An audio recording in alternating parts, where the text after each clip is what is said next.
Lalat yang melekat di pipimu merupakan perhiasan di wajahmu. Sudah manis bertambah manis, sudah ayu bertambah ayu. Tai lalat yang melekat di pipimu merupakan perhiasan di wajahmu. Asik.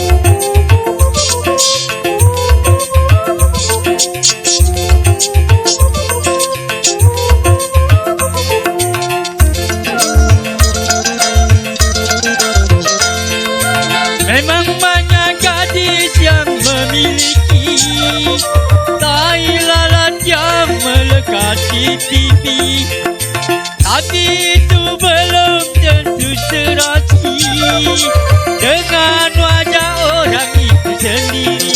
Bukan aku merayu, bukan aku memuji, kalau engkau ayu manis sekali.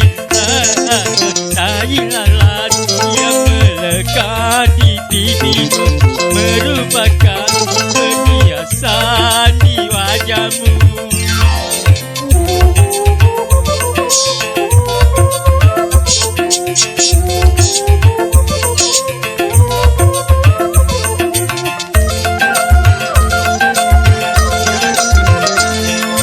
Memang banyak gadis yang memiliki tai lalat yang melekat di pipi, namun itu belum tentu serasi dengan gaya orang itu sendiri. Bukan aku merayu, bukan aku memuji, kalau engkau ayu manis sekali. Tai lalat yang melekat di pipi merupakan perhiasan di wajahmu.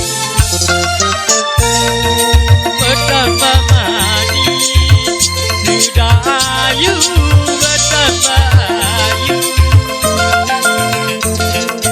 Tai lalat yang melekat di pipi merupakan perhiasan di wajahmu. Oke.